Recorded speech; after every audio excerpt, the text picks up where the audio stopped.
itu banyak anak muda di bawah 30 tahun.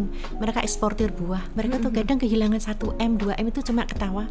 Ternyata sektor pertanian dan pangan itu kunci di tiap negara tersebut juga.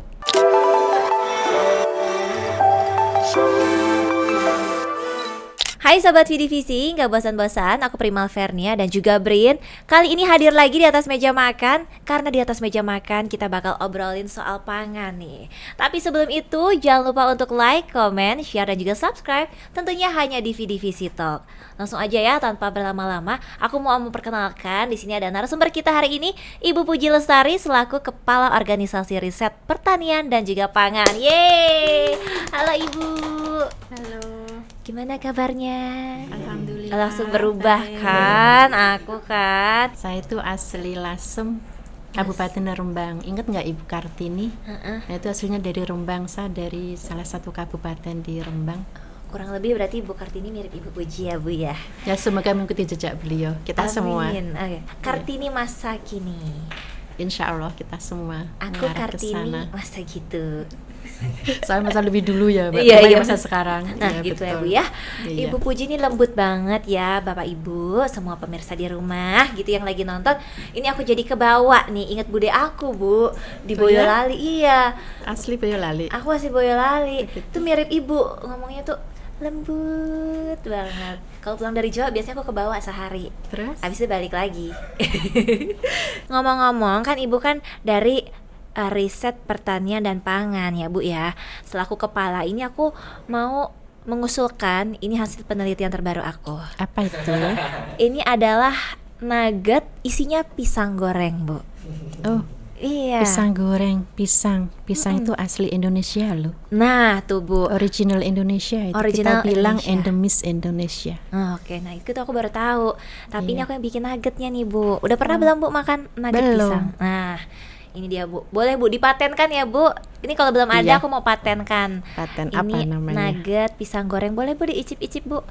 Ya Ada kah? isi coklatnya juga biasanya. Oh iya, Gitu. ini dicoba ya. Bu. Pakai sambal juga bisa Bu.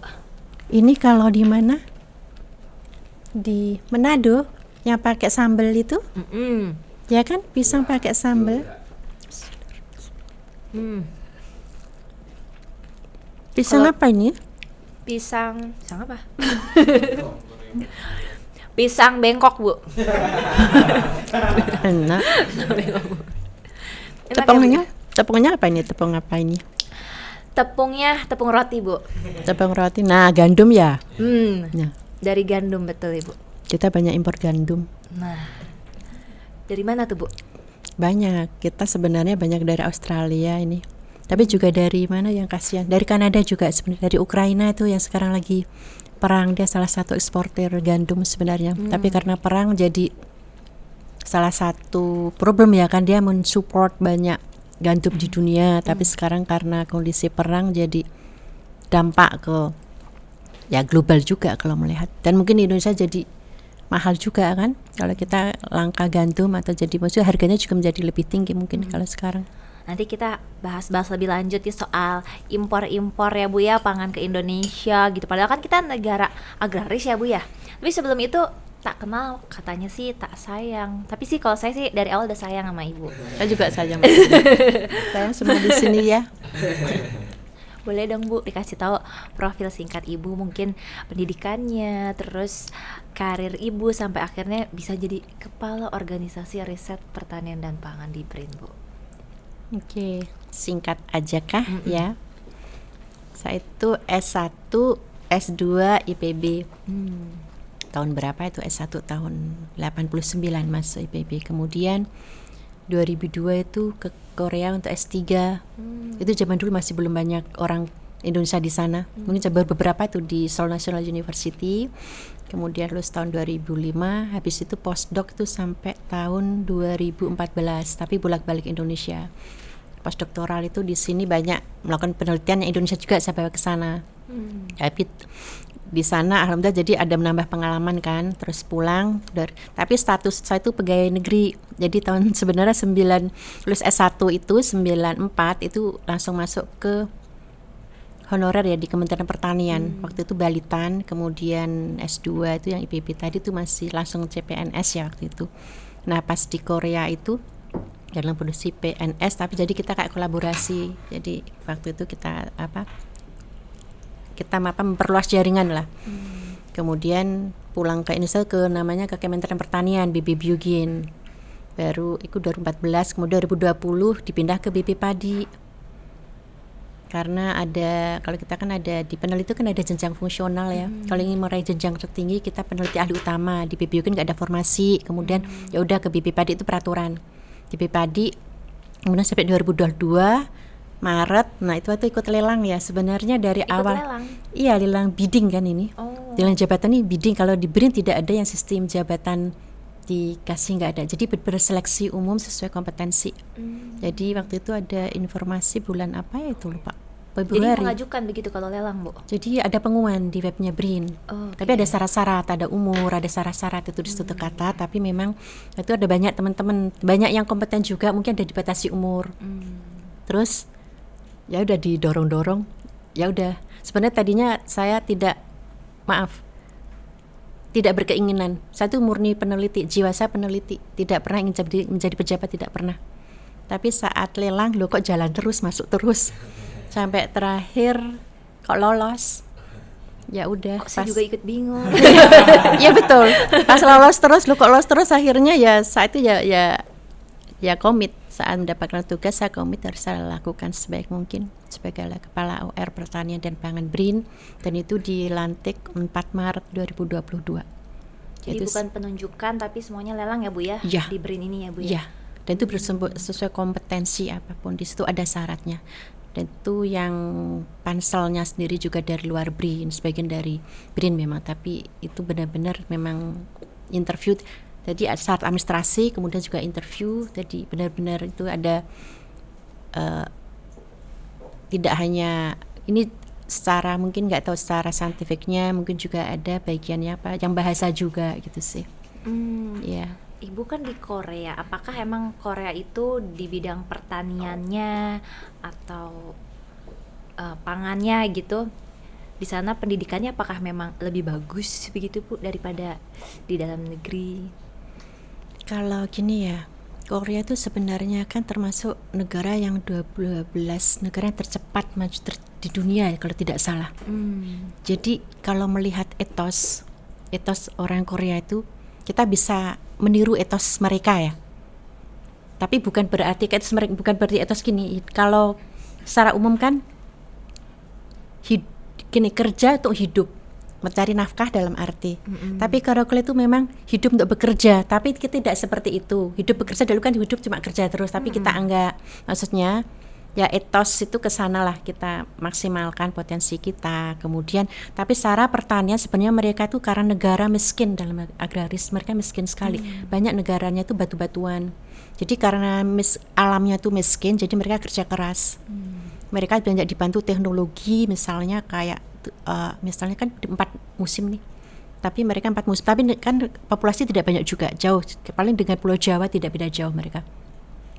Secara luas juga populasi mungkin tidak beda jauh, atau Pulau Jawa berapa, tapi mereka waktu sekitar 40-50 lah, tapi memang nggak tahu naik turun ya. Sekarang saya belum tahu pasti, tapi memang tidak banyak. Kemudian dengan kondisi alam yang miskin, kemudian mereka kerja keras dan kita bisa belajar dari sana.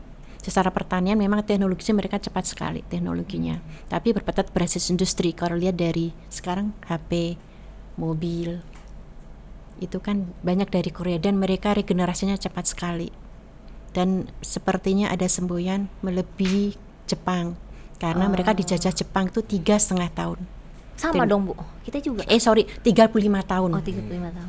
35 tahun, tapi kita 3,5 tahun. Tapi mereka itu dengan 35 tahun dijajah itu membuat motivasi bagaimana melebihi Jepang. Biar tidak, yaitu ada spirit ke sana sih. Jadi secara iptek ya mereka bagus. Oke. Jadi kita belajar di sana. Ipteknya bagus ya Bu ya di Korea. Nah Ibu emang tertarik banget ya Bu ya meneliti, khususnya spesifiknya meneliti apa yang paling Ibu suka? Kalau meneliti memang waktu itu gini ya, saya tuh sebenarnya suka alam. Suka alam. Terus jujur jiwa petualang sebenarnya. Kemudian dari kecil itu kan di desa itu banyak tanaman kanan kiri itu kan, jadi suka nanam. Dulu ingat sekali suka nanam ubi itu kan, ubi jalar. Itu saya ingat daunnya saya makan, ubinya saya makan. Itu saya tanam sendiri masih kecil. Dan saya berpikir kok enak ya nanam, nggak usah beli. Iya. Terus ada tetangga agak jauh, dia tuh saya tahunya cuma dia kuliah IPB aja. Kuliah IPB, oh kali dia tiap hari tuh lewat depan rumah dia, padahal waktu itu mungkin insinyur atau dia, saya tidak tahu, cuma saya lihat kayaknya keren sekali gitu. So saya ingin saya pilih IPB, alhamdulillah kesampaian. Dan akhirnya pas kan otomatis dari IPB itu akhirnya jiwa peneliti saya itu muncul. Jadi di situ kan S1 mulai itu kan, itu hal-hal yang terkait dengan tanaman, kemudian biologi tanah waktu itu bidang biologi. Jadi keinginan saya sampai saat ini memang kalau penelitian memang interest saya di bioteknologi. Jadi memang ada story ke sana sih dari IPB itu S1-nya, kemudian juga S2 juga biotek juga, S3 juga biotek juga. Jadi ke arah bioteknologi yang meskipun luas ya, tapi memang secara spesifik ada ke arah lebih ke tanaman sebenarnya. Kalau bioteknologi itu apa sih, Bu? Sebenarnya bioteknologi. Jadi termasuk basis cabang ilmu ya yang terkait terkini, dia biasanya ke arah cabang-cabang yang pemanfaatan teknologi yang ada unsur genetiknya, kemudian juga ada sistem bukan modifikasi ya, pemanfaatan dari teknologi yang bisa menghasilkan suatu seperti gini, pemuliaan itu kalau kita crossing biasa itu kan konvensional ya, misalnya padi A padi B kita silangin, itu kan persilangan biasa. Tapi dengan pendekatan bioteknologi contohnya kita ada namanya kalau GMO tuh, Bu? Genetic modifikasi itu salah satunya. Dia ada modifikasi genetik. Jadi beda, dia salah satunya bagian dari biotek. Jadi ada modifikasi genetik secara genetik. Tapi di sini ada bagian yang memang ada secara proses, dia pemanfaatan teknologi untuk menghasilkan sesuatu. Oke. Nah, kita pengen tahu kalau di dalam ORPP sendiri, Bu, itu yang dikerjain apa aja sih sebenarnya? Kita kan ada, ini secara risetnya. Kan ada 6 pusat riset ya. Oke, di bawah RPP ada 6 pusat riset kan? Ada 6 pusat riset itu kalau kita bilang pusat riset itu ada yang basis komoditas, basis on farm. Itu ternak, tanam pangan, hortikultur dan perkebunan nyatu. Ada yang ketiga lagi basis off farm. Kayak pasca panen ya. Off farm itu. Jadi setelah panen yaitu teknologinya itu agroindustri, teknologi dan proses pangan, dan teknologi tepat guna. Tapi teknologi tepat guna ini sebagian juga ada teknologinya masuk ke on farm juga, misalnya mesin-mesin pertanian pra panen sampai pasca panennya, kemudian juga sampai ke UMKM, terus juga sampai kita pasca teknologi sampai ke arah industri atau agroindustri itu kan. Jadi risetnya ke arah sana. Jadi masing-masing PR punya tusi masing-masing. Secara riset ya. Tapi dalam URPP sendiri dari awal terbentuk kan 4 Maret 2000. Baru banget ya, Bu ya. Jadi sebenarnya kalau dihitung berapa bulan. Itu dari awal kita melakukan pemetaan SDM sebenarnya. Pemetaan SDM masuk, dan mulai itu pemetaan SDM kan kita lihat fungsinya ya dari OR. Tadi kan 6 PR itu sebenarnya melaksanakan fungsi dari OR kita. Pertama kan dengan DSM ada nih, infrastruktur kan udah ada dari BRIN. Jadi kita ada menyusun anggaran, program penelitian anggaran ada, misalnya DIPA tahun ini itu ada. Kemudian melaksanakan fungsi tadi kegiatan teknis, penelitian, pengembangan, pengkajian, penerapan, invensi, inovasi terkait pertanian dan pangan. Kemudian ada sistem supervisi atau bimbingan teknis di OR juga kita lakukan. Kalau ada S3 bimbing ya, kemudian juga kalau pihak luar perlu tenaga ahli kita melakukan bimbingan juga keluar. Kemudian selain itu juga memberikan kajian atau rekomendasi ilmiah, dukungan ke Kementerian Teknis. Itu ada di mana aja, Bu, 6 pusat risetnya? Itu semua secara general di OR, tapi ya kalau kajian teknisnya masuk ke masing-masing PR. Jadi itu masing-masing ada semua itu. Jadi tapi kalau rekomendasi ilmiah kan sama, masuk ke masing-masing PR, kan ada tenaga ahlinya kalau diperlukan. Ada misalnya ada belalang nih, outbreak belalang di mana tuh di Sumba misalnya. Ya udah lakukan penelitian di sana, bisa tuh ngasih rekomendasi ilmiahnya. Itu membantu ke bagian kebijakan juga kan di BRIN ada, kemudian BRIN juga nyambungnya ke Kementerian Teknis. Seperti itu. Jadi BRIN seperti dalam fokus riset tapi juga mendukung ke kebijakannya ke Kementerian Teknis yang memerlukan. Jadi dari level penelitian sampai ke kebijakan juga bisa ya Bu ya? Mendukung, tapi dukungan ya, dukungan. Tapi riset inovasinya di BRIN murni. Tapi kalau kebijakan tuh memang dukungan, jadi basis dari kajian-kajian ilmiah. Nah, kita mau balik lagi nih Bu soal si gandum tadi. Iya. Kan Ibu bahas-bahas kalau gandum ini salah satunya kita impor tuh paling banyak sebenarnya Australia ya Bu ya. Terus Ukraina Ada juga. Kanada, Ukraina juga ya banyak. Nah Iya. ini kan sekarang ibaratnya lagi krisis pangan global nih Bu, gitu. Akibat perang Rusia Ukraina, sebenarnya Indonesia kena dampak nggak sih Bu secara langsung gitu? Gini ya, kalau melihat perang ya sebenarnya gini. Kalau berdasarkan peran ini sebenarnya kita bisa berkaca ya. Jadi gini, semaju apapun negara yang basis industri itu kan bergaung. Negara itu maju karena industri. Tapi dengan adanya perang kan nggak ada sharing pangan kan ke beberapa negara. Terus sempat lockdown, pandemik contoh itu juga kan. Nah dalam hal ini ternyata sektor pertanian dan pangan itu kunci di tiap negara tersebut juga. Kan selama ini sudah ada beberapa mulai bangkrut juga. Terus negara-negara maju banyak mereka ambruk juga, maksudnya secara ekonomi mereka banyak ngedrop karena murni industri yang sebenarnya pangan mereka perlukan saat mereka tutup itu. Kalau kita kan masih ada nih, kita perkuat sektor pertanian pangannya. Jadi dalam hal ini kita masih beruntung dan adanya riset inovasi, makanya kita arahkan ke sana, ketahanan pangan. Kalau melihat perang ini, perang Ukraina sebagai contoh, jadi kita bisa berkaca dari sana.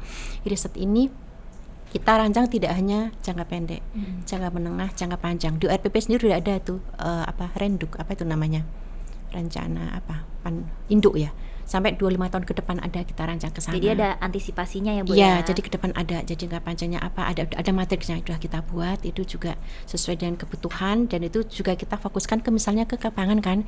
Jadi ada program riset nasional ke komoditas, misal pajali, padi, jagung, kedelai yang utama. Kemudian juga horti tadi ada cabai, ada tebu, ada yang memang seharian dikonsumsi oleh masyarakat. Jadi kita fokus ke yang komoditas strategis yang memang mendukung ketahanan pangan saat ini ya. Selain itu juga memang tetap tidak menutup mata bahwa komoditas lain yang memang mendukung untuk apa? Berarti kita untuk mengurangi impor. Kita harus kemandirian pangan kan? Jadi dalam hal itu tidak hanya ketahanan pangan tapi bagaimana kita mengurangi impor. Jadi substitusi misal kayak gandum nih, kan Ukraina perang itu. Jadi kita bagaimana kita diversifikasi pangan, mengalihkan gandum, apa sih yang sumber daya genetik lokal kita yang menggantikan gandum.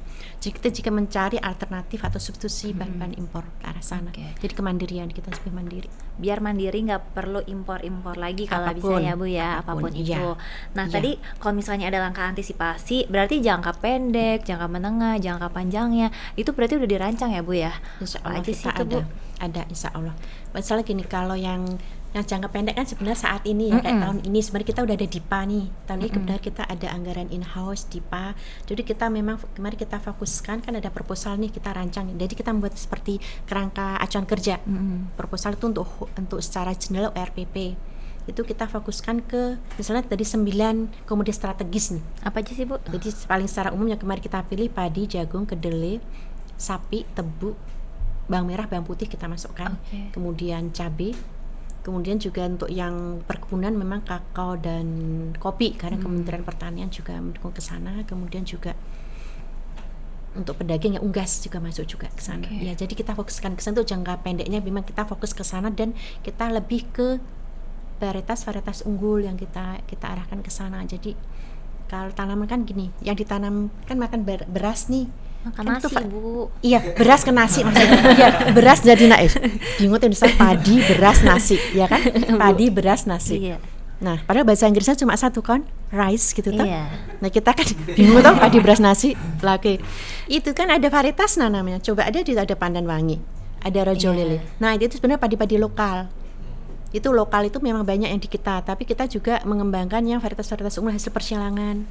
Nah itu kita fokus ke sana, di sana jadi menghasilkan varietas unggul yang secara dari peneliti memang ini hasil tinggi, tapi nanti di petani juga diimplementasikan dengan teknik budidaya yang sesuai dengan rekomendasi peneliti itu bisa menghasilkan sesuai dengan potensi yang kita, yang misalnya 9 ton nih dari hasil peneliti. Di petani sekarang kan banyak beda, karena petani kan nanamnya seadanya. Nah itu kan beda. Nah kalau memang sesuai teknik budidaya yang kita rekomendasikan, nah seperti itu pendek. Untuk menengah kan memang ada, misal 2 tahun ini udah ada kita rancang. Ya PR itu ada itu. Pusat riset masing-masing udah ada programnya sampai 2024 ada mereka. Misalnya termasuk apa tuh, vaksin. Tadi vaksin ke ternak ya, tapi ke Bu Indi tadi ke manusia, tapi ternak ini kolaborasi dengan OR lain. Jadi sebenarnya kolaborasi. Oh bisa kolaborasi juga harus, ya, Bu ya? Harus di BRIN sebenarnya harus kolaborasi karena semua peneliti ke BRIN.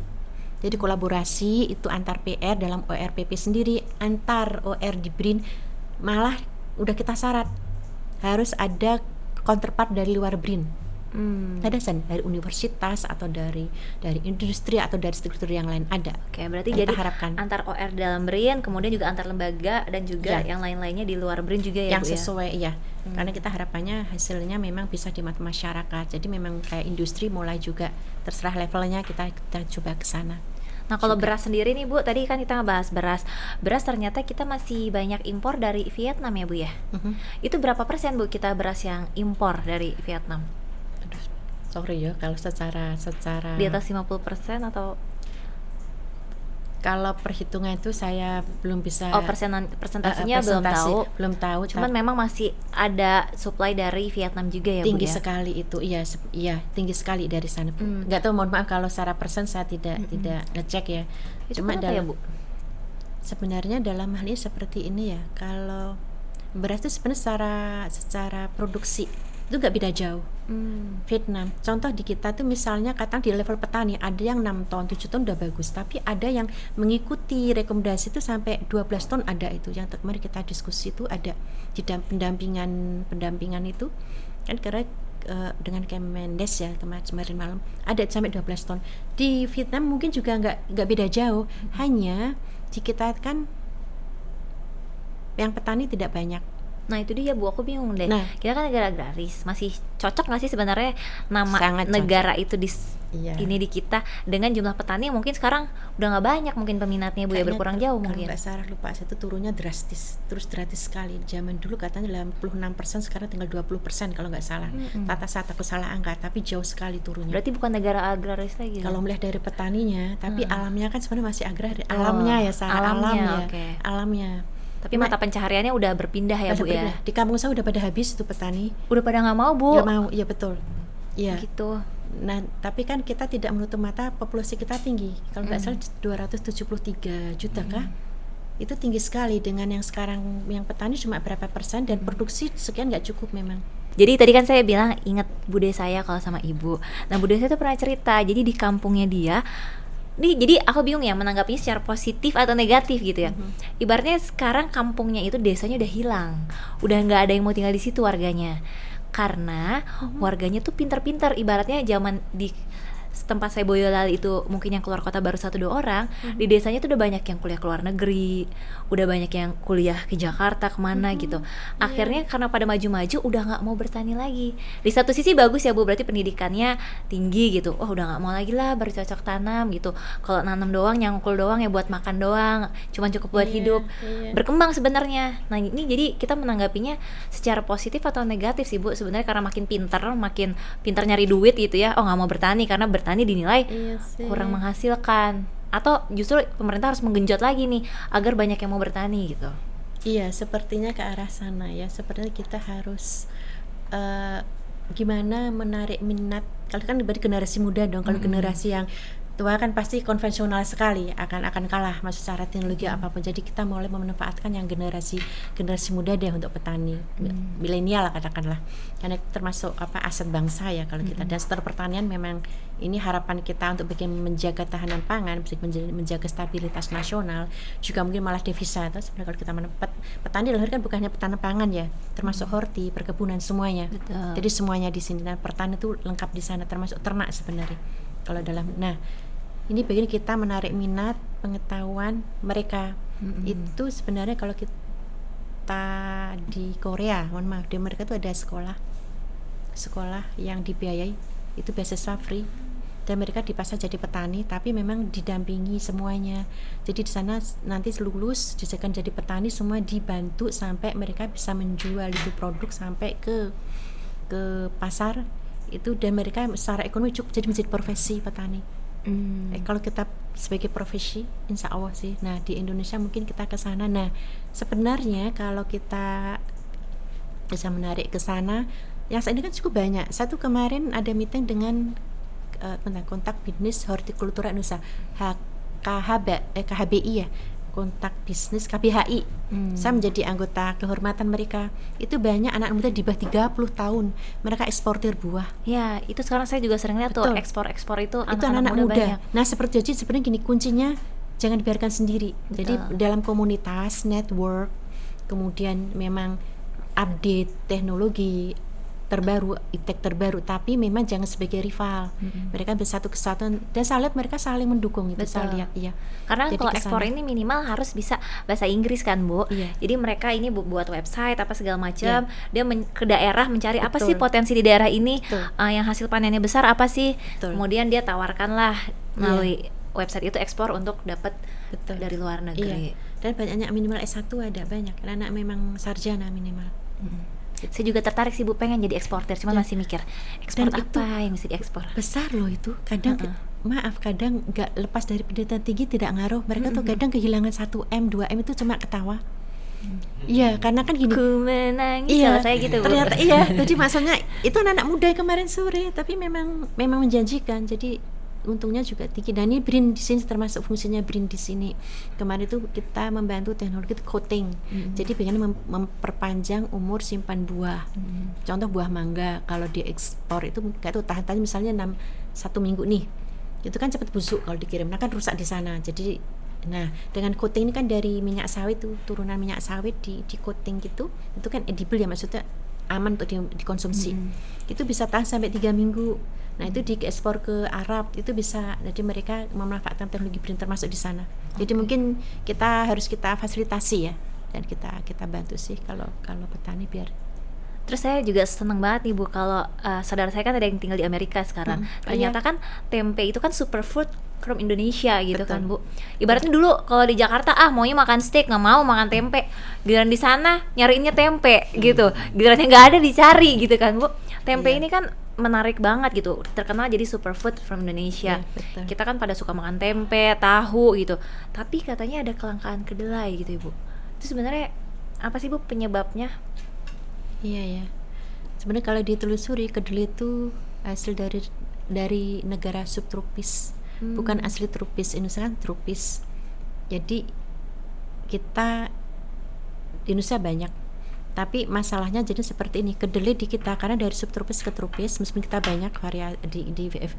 Gini, varietas unggul banyak kita hasilkan dari kementerian, kemudian dari Kementerian Kementan, maksudnya dari Batan cukup banyak, universitas juga banyak. Tapi memang di lapang sampai saat ini di level petani itu memang masih rendah sebenarnya. Jadi di sini banyak kelemahan yang memang tadi kan protein tinggi nih, kedelai, jadi banyak hama penyakitnya.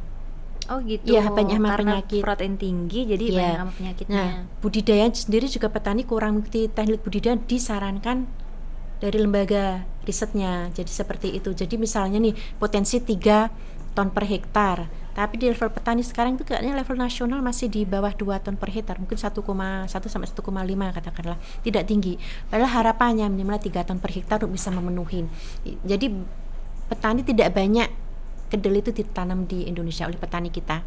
Jadi ada permasalahan teknis seperti itu. Kemudian juga kan lahan kita juga mulai konversi dari pertanian ke non pertanian. Jadi iya kan, karena banyak. Jadi sementara petani sendiri akhirnya menanamnya juga kadang dia tumpang sari di antara sela-sela gitu ya. Iya, kedelai di antara sela-sela kadang dia memilih ke sana. Jadi tidak menjadi komoditas utama kayak padi juga. Jadi memang mereka komoditas utama. Padahal kan banyak banget yang makan ibaratnya tahu tempe tiap hari tuh, kalau makan ayam makan apa sih tetap pakai tahu tempe. Dan beda loh Bu rasanya tempe Jakarta sama tempe di Boyolali. Aduh, enak banget kalau makan tempe di sana Bu. Beda beneran. Apa nanamnya karena beda. Ini atau kenapa gitu? Padahal gini, tempe itu sebenarnya dia jenisnya gini. Kalau yang lokal kita yang sebenarnya kita banyak yang sekarang punya FOP itu gede-gede. Jadi untuk yang kan levelnya produsen tempe nih, dia akan untung kalau yang impor sebenarnya kan GMO, kalau nggak salah sebagian memang GMO itu. Itu tuh kan gede-gede. Dan saat dia ngembang jadi tempe itu sampai 1,8 kali katakanlah 1,8 kali mengembangnya. Tapi kalau yang lokal itu cuma sampai maksimal 1,5 atau 1,6, itu kan untung kalau yang impor. Dan di kita juga ada yang gede-gede itu, cuma mereka lebih sampai saat yang varietas unggul gede itu masih belum banyak sosialisasi sepertinya. Jadi mulai kita harus ke sana, dan memang produsen masih berharap yang impor dulu karena tadi pertimbangan tersebut sih, jadi yang lebih menguntungkan. Cuma dalam ini kalau kita push ke arah bagaimana varietas unggul kita dengan sosialisasi teknologi budidaya yang tepat, kemudian pendampingan, insya Allah sih sebenarnya. Tapi memang ya itu kuncinya, varietas unggul dulu dan pendampingan ke petani ya, dan produksi. Jadi gini, kan kita sebenarnya ke Jepang saya, sama itu, sampai mereka impor tempe dari Indonesia. Jadi tempe termasuk yang diekspor juga ya Bu ya, kita ya? Betul, dan mereka suka tempe, bener-bener. Cuma memang yang mereka pakai kita belum tahu apakah tempe itu tempe yang kedelainya sebenarnya impor atau lokal. Tapi dalam hal ini bagaimana kita mengatasi ini ya, karena kalau kasus kemarin sampai langka ya, sebenarnya kita pernah sampai langka sebenarnya gini, saat kita banyak impor karena kita petani lebih memilih atau produsen tempe nih, karena kan gede-gede, kalau yang kecil jarang, jadi memilih yang besar itu karena lebih untung. Itu kan Cina dia melakukan kebijakan bahwa ternak babinya harus makan kedelai. Nah mereka banyak kesedot ke Cina sebenarnya itu lah. Nah itu sebenarnya kita peluang kita bagaimana kita maksimalkan. Boleh Bu diminum dulu sambil minum.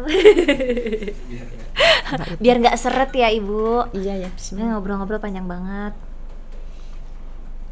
Jadi langkah-langkah apa aja Bu yang dari Brian biar tadi ya mencegah kelangkaan, salah satunya tempe, terus mencegah kelangkaan atau krisis pangan, apa yang perlu disosialisasikan lagi tadi, terus apakah nanti akan ada program gitu Bu untuk yang milenial Gen Z ini, gimana caranya biar mereka nih mau bertani dengan cara mungkin yang lebih high tech ya Bu ya, dengan teknologi, riset-riset, penelitian.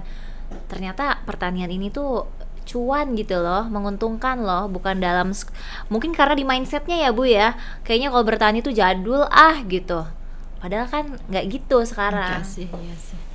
Nah kalau tugas BRIN ya, jadi dari riset inovasi yang kita hasilkan, contoh pertanian pangan itu nanti misalnya ada contoh teknologi coating contohnya, itu nanti akan kita bawa ke Deputi Pemanfaatan Riset Inovasi. Di sana akan disosialisasikan, mereka akan menarik industri-industri, dari industri kecil startup nggak apa-apa, silahkan. Itu ada, terus kalau mereka bisa kolaborasi, apply anggaran ke DFRI, Fasilitas Riset Inovasi. Di sana bisa bekerja sama dengan BRIN untuk memaksimalkan, misalnya mengembangkan teknologi itu menjadi apa? Bisa dimanfaatkan industri. Kayaknya tempe deh, kemarin itu apa? Development of tempe Kak. Dia mau apply ke BRIN, saya info. Jadi dia produsen tempe tapi level di England kalau nggak salah, ini pemiliknya dari Indonesia. Itu nanti bisa mengembangkan tempe teknologi tersebut tapi anggaran dari BRIN, kolaborasi dengan BRIN. Contoh itu milenial, anaknya baru umur berapa itu, lulusan Jepang. Jadi untuk ke sana, jadi BRIN membantu ke sana. Selain itu juga gini, ada varietas-varietas unggul kita ini akan bisa dilepas ke industri atau nanti ke umum komersialisasi, harus ada mitra. Nah itu BRIN memfasilitasi di sana, ada anggarannya, bisa kolaborasi dengan kita. Nah seperti itu sih.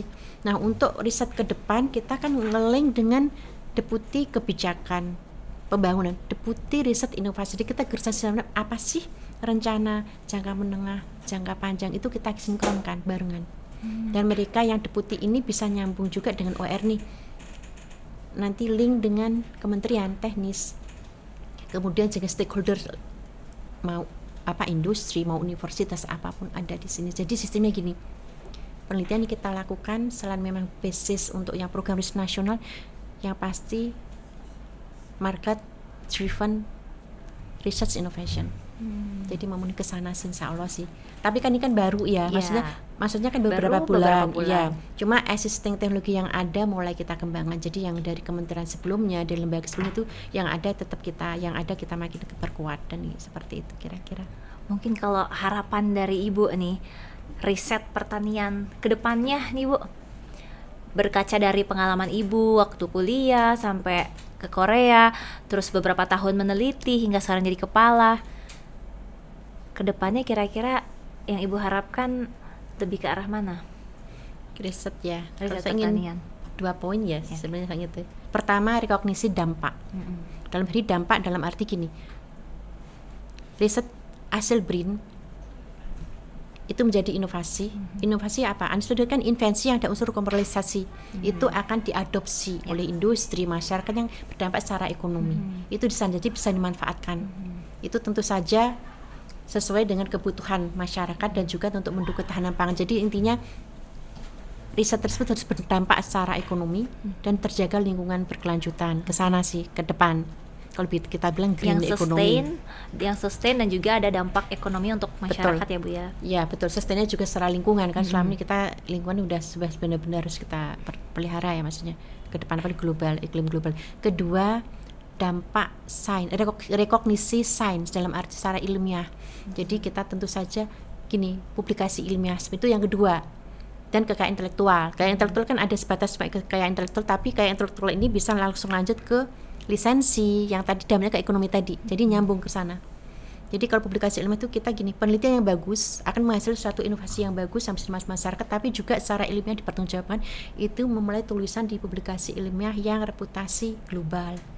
Jadi dua itu. Jadi Indonesia dikenal secara sainsnya juga nasional terutama internasional, tapi secara dalam negeri dampaknya juga bisa dimanfaatkan masyarakat, diadopsi maksudnya teknologi. Jadi saling berkaitan ya Bu ya. Betul. Antara penelitian juga yang bagus pasti yang bagus itu yang ada dampaknya ya Bu ya. Betul. Oke. Keduanya, iya. Semakin banyak lagi kita harapkan ya Bu ya. Iya. Terus juga banyak yang lebih banyak meneliti lagi berarti. Karena kalau nggak ada yang meneliti gimana mau bisa berinovasi? Betul. Dan itu dapat royalti loh.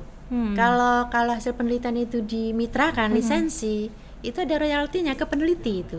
Dan tidak dipotong apa-apa dulu, langsung ke penelitian berapa persen ada itu aturannya. Royalty fee. Iya. Jadi kalau ingin kaya juga itu. Selain memang jabatan fungsional kan ada grade-nya ya, tapi dalam hal ini peneliti-peneliti yang handal tersebut dari teknologinya, inovasinya insya Allah bisa juga jadi insentif yang dari Mungkin juga kita pengen dengar nih ajakan Ibu untuk generasi muda. Ini saya bingung nih, ngajaknya ke arah berarti mau jadi peneliti apa mau jadi petani nih Bu? Bingung gue. Iya nih Bu, karena kan sebenarnya dua-duanya penting tuh Bu. Iya.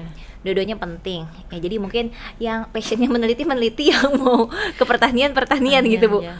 Demi kelangsungan kita bangsa Indonesia biar lebih ketahanan pangan, kemudian juga taraf hidupnya meningkat, dan tadi harus cinta lingkungan. Ya, jadi kalau melihat memang tergantung ke masing-masing ke mana interestnya ya, passionnya kemana, karena semua kalau dilakukan sesuai passion pasti akan maksimal. Kita tidak bisa memaksa, tapi passion pun kadang ada sistem edukasi sosialisasi. Kalau memang yang passion peneliti silahkan maksimal di penelitinya, dan kalau memang ke arah pertanian pangan silahkan, karena bidang itu kan luas apapun, tapi pertanian pangan juga sangat menarik. Saya sendiri ngalamin pertanian pangan itu kayaknya sederhana kan, coba lihat cuma tanam di lapangan, enggak semudah itu. Tidak semudah itu Ferguson? Tidak tidak semudah itu, benar. Itu tuh kalau namanya GMO tadi itu ada genome editing, transgenic, itu gen yang kecil-kecil yang di dalam itu kayak alil. Jadi ada gen-gen yang ada variasi dan di dalam oke jangan susah. Jadi dia ada seperti perubahan di dalam gen tersebut yang bisa ini ada korelasi dengan umur, bisa memendekkan umur padi, ini umur panen, itu bisa kita lakukan ke sana. Umur panjang. Nah, yang peneliti passion ke sana silahkan menjadi peneliti. Itu juga kalau maksimal insya Allah juga bisa menjadi sampai jenjang fungsional tertinggi, juga tadi bisa ke industri silahkan. Bahkan kalau di BRIN bisa juga dikasih kelulusan bisa ngajar ke universitas, cuma berapa SKS. Tapi membantu, tapi harus menarik mahasiswa. Nah, kalau yang passion petani ini itu juga kita support ke sana. Jadi yang tadi itu, jadi di BRIN sendiri sebenarnya kalau tidak salah ada program-program juga ke sana yang ke arah generasi muda ada itu. Jadi bagaimana kalau mungkin Brida kan ke daerah ya. Tapi daerah itu juga bagaimana mereka misalnya ada penelitinya di Brida Pemda atau mana bisa maksimalkan di sana. Kan programnya ngeling dengan BRIN, program BRIN semuanya, tapi memang dengan anggaran dari daerah kemudian petani lokal dengan teknologi yang ada, insya Allah mereka bisa maksimal juga di sana. Jadi bagaimana kita menarik mereka bahwa ini secara ekonomi harus disosialisasikan banget ya Bu ya. Iya, itu yang penting sih. Dan memang terbukti, harus ada bukti dulu. Mungkin ada role model ya. Betul, harus role ada model role dulu modelnya. ya, role model dulu. Tapi selama ini kalau contoh-contoh kayaknya cukup banyak yang sekarang kemarin saya temui itu anak-anak muda dan mereka kayaknya hidupnya makmur ya. Orang kenegaraan itu kayaknya gampang sekali. Di luar artis loh ya, kalau artis kayaknya beda lagi.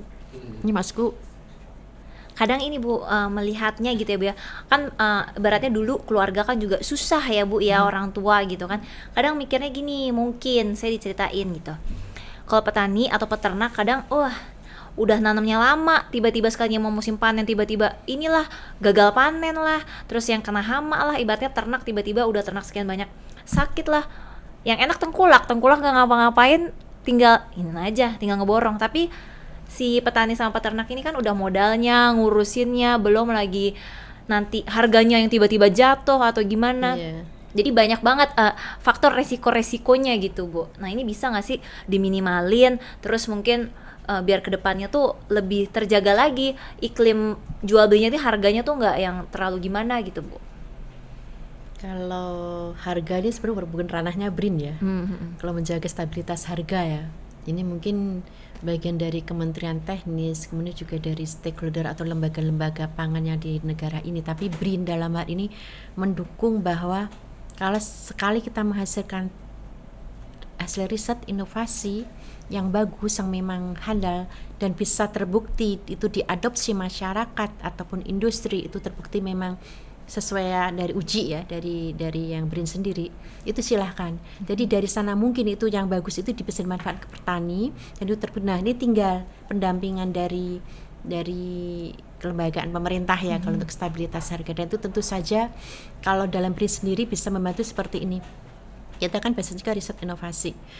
Jadi memperpendek food supply chains, itu bisa memperpendek. Diperpendek bisa ya Bu ya? Bisa. Jadi itu misalnya sebagai contoh gini, kalau di negara lain itu untuk nggak tahu kalau stabilitas harga memang kita tidak ke sana ya maksudnya. Contoh gini, di negara lain itu kan ini ke arah food loss, katakanlah ada kan food loss untuk yang apa ya? Contoh gini, kalau panen padi itu hasil panen kan banyak gabah yang hilang, ya kan, banyak hal yang hilang itu kan habis berapa persen kan, itu dari panen sebanyak hilang di lapang. Kemudian ada namanya rendemen, berapa persen itu cuma jadi beras sosok lagi jadi berapa, kemudian sampai itu misalnya beras nih dikirim ke beda pulau, itu mungkin berkurang atau kualitasnya lagi, itu harganya rendah lagi. Nah dalam hal ini kayak BRIN mungkin bisa membantu teknologi seperti apa kayak ada kajian ilmiah.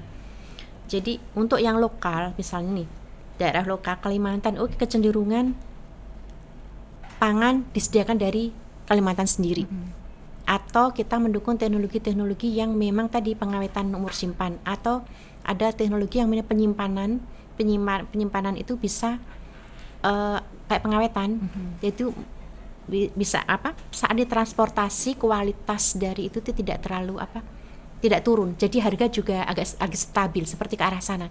Jadi kita kedungan teknologinya. Semoga teknologinya bisa semakin berkembang lagi. Ini sebenarnya banyak banget contoh-contohnya, ibaratnya kayak kopi apa yang berkualitas tuh Indonesia bisa banget ternyata juga kayak mengekspor dan lain sebagainya.